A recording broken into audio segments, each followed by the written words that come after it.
जसं आम्ही तुम्हाला म्हणालो होतो की अजित पवार यांचं भाषण सुरू असताना त्यांच्या सभेतला जिवंतपणा दाखवू, तसं शरद पवार यांचं भाषण सुरू आहे आणि त्यांच्या सभेच्या ठिकाणची ही दृश्य तुम्ही आता बघत आहात. आम्ही म्हटलेलं आहे की नो फिल्टर नो एडिटिंग ही कॉन्सेप्ट आहे, त्यामुळं आम्ही कुठलाही पार्ट हा साहेबाचं भाषण सुरू आहे की कुठं चाललंय हा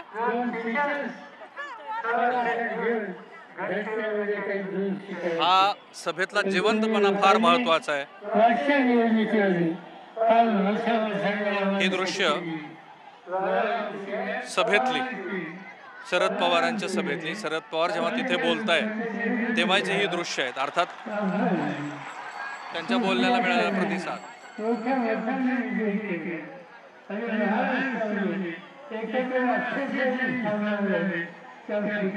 स्वतः शरद पवार समोर बोलत असताना या सभेतनं मी चालत चालत चाललेलो आहे.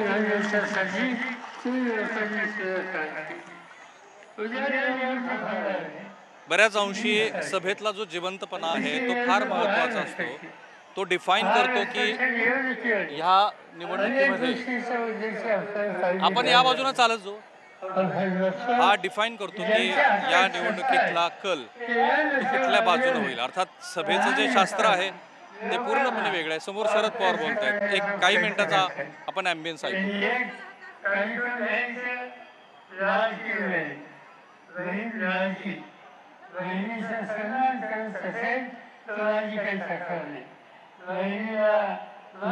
या बाजूला या चालत आपण चालत चालत जाऊ. समोर शरद पवार बोलत असतानाचे हे दृश्य महाराष्ट्र बघतोय. बारामतीतली ही सभा आहे.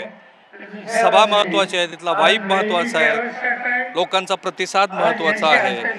हे योगेंद्र पवार यांच्यासाठीची बारामती मतदारसंघाचे अधिकृत उमेदवार त्यांच्यासाठीचा हा प्रचाराचा भाग आहे आणि तिथे आपण बघत आहोत. हे का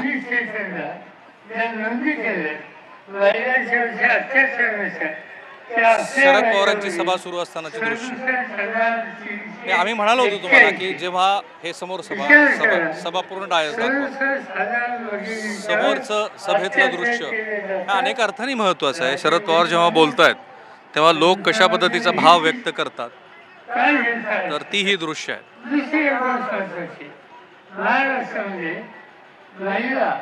अर्थात सभेचं हे जे शास्त्र आहे हे गरजेचं नाही की सभेच्या कुठं चालले परत चाललं बर अनेक लोक परत चालले. आज पंढरपूरला निघालो आपण, वारी सोडून जाईल का. हे सभेतली दृश्य जेव्हा शरद पवार बोलतायत तेव्हाची. उठून उभा राहा, जरा उठून उभा राहा. तुम्ही काय कर्मचारी एस एस एस दिसाल हा हा ते लक्षात.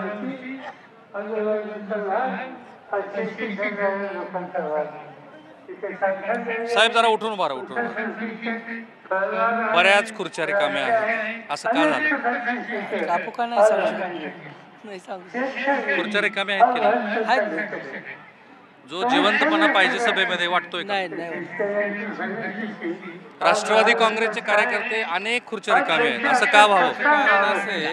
सर्व शेतकरी वर्ग आहे आणि आता गुरांचा व्यवसाय जास्त असल्यामुळे आता काही लोक असं म्हणतील, आमच्यावर ते आरोप करतील की हे चुकीचं दाखवतात. जवळपास 50% खुर्च्या रिकाम्या. हो, पण वेळ भरपूर झालेला आहे. सर्व शेतकरी वर्ग आहे आणि दुधाचा व्यवसाय जास्त असल्यामुळे धारा आणि महिलांना स्वयंपाकाचा 6 वाजले. दाराची वेळ आहे. हो, दारांची वेळ जास्त झाल्यामुळे महिला वर्ग. सभेत जिवंतपणा आहे का. हो, भरपूर भरपूर आहे. तुमचं जरा लवकरच 7 वाजलेत काय की मला वाटतं. कसं एवढ्या खुर्च्या कार्यक्रम राहाव्यात. आता महिलांची स्वयंपाकाची वेळ झालेली आहे आणि इथं आलेले जनसमुदाय सकाळी 1 वाजता किती टक्के खुर्च्या रिकाम्या आहेत. आता जस्ट रिकामे झालेले आहेत. कारण मी आल्यापासून जसं साहेब यायला उशीर झाल्यामुळे लोक घरी म्हणजे ज्यांची कामं वगैरे असतात ती घरी निघाली. साहेबांची वाट बघून बघून आणि साहेबांना जरा उशीर झाला दुसऱ्या सभेवरून यायसाठी. काय होईल विधानसभेत? योगेंद्र दादासला येतील. पुन्हा मी सांगितलं की हे नो फिल्टर नो एडिटिंग आहे, त्यामुळं हे सगळे सभेची दृश्यही बघा. अर्थात बाहेरही लोक उभीच आहेत, म्हणजे जरी खुर्च्या आतमध्ये रिकाम्या असल्या तरी सुद्धा मोठ्या संख्येनं लोक बाहेर उभा आहेत. ही वस्तुस्थिती आहे, ती काही नाकारून चालणार नाही. याही बाजूची दृश्य तुम्ही बघा, ह्याही बाजूची दृश्य तुम्हाला दाखवतो की जवळपास 50% खुर्च्या ह्या रिकाम्या आहेत. ह्या सभेतल्या 50% खुर्च्या रिकाम्या आहेत. हे दृश्य फार बोलकं आहे सभेतल्या. Don't you want to comment? बोलायच ना, कोणाला बोलायचं? जबाबदार एक माणूस बघतो, साहेब जरा उठून उभा राहा, थोडं उठून. असं का व्हावं की 50% खुर्च्या रिकाम्या आहेत?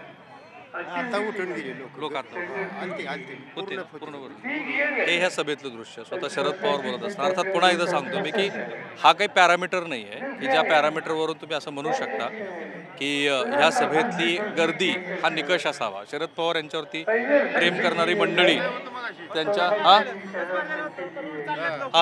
समजावून सांगा आम्हाला. हा कसं झालंय? पूर्ण गजबार झालं होतं स्टेडियत, पण आता बाया माणसं जे आलेली होती आता 50% रिकामं आहे का नाही? आता 50% रिकामा आहे. पण एक 5 मिनिटापूर्वी तुम्ही बघू शकता रोडने माणसं चाललेले आहेत. बाया माणूस गावाकडे आलेले आहेत, त्यांना गुरांचे काम असतात, शेतातले काम असतात, घरचे काम असतात. मला मान्य आहे. त्याच्यामुळे लोक संध्याकाळी 6 गाईने निघालेले आणि ही वस्तुस्थिती पण आहे की जेव्हा दार काढायची वेळ होते लेडीज आलेले असल्यामुळे त्यांना घरचा पण सभेत जिवंतपणा पण दिसत नाहीये.